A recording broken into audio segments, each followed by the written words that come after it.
Hello everyone, welcome and back to our channel Supriya lifestyle. গত দুদিন আগে হঠাৎ করেই যে একটা ঝড় হয়ে গেল, জানি না কোথায় কেমন কি ক্ষতি হয়েছে। তবে আমার পিসির বাড়িতেই, শুধু ওই পাড়াটাতেই দেখলাম আমার পিসির বাড়িটাতেই এরকম ভয়ঙ্করভাবে ক্ষতি হয়েছে। দুটো ঘরেরই চাল একেবারে উড়িয়ে নিয়ে গিয়ে উঠোনে ফেলেছে। ঠাকুরের অনেক কৃপা ছিল বলে কারোর কোনো ক্ষতি হয়ে যায়নি।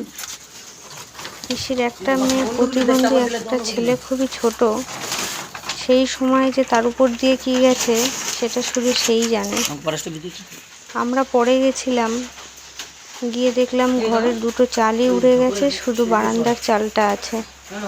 আমি আর আমার পিসির ছেলে গিয়ে কোনো রকমে জিনিসপত্রগুলো ঢেকেছি, জলগুলো ঝাড় দিয়ে বার করেছি। কিন্তু শুধু ভাবছিলাম যে সেই মুহূর্তে যার মাথায় ছাদ আছে সে তো নিশ্চিন্তে থাকে, কিন্তু যার মাথার ছাদ উড়ে যায় সেই জানে যে সেই পরিস্থিতিটা কি হয়। আর এমনভাবে ঝড়টা হয়েছে যে কোনো কিছু বুঝে ওঠার আগে বা কোনো কিছু সরিয়ে ফেলার আগেই সব এক নিমেষে শেষ করে দিয়ে গেছে। ঘরের জিনিসপত্র, ইলেকট্রিক জিনিস যা ছিল অনেক ক্ষতি হয়ে গেছে। কিছু করার ছিল না। বাড়িতে যেহেতু পিসেমশাই ছিল না বা বেটা ছেলে ছিল না, তড়িঘড়ি কিছু করে সরাতে পারি।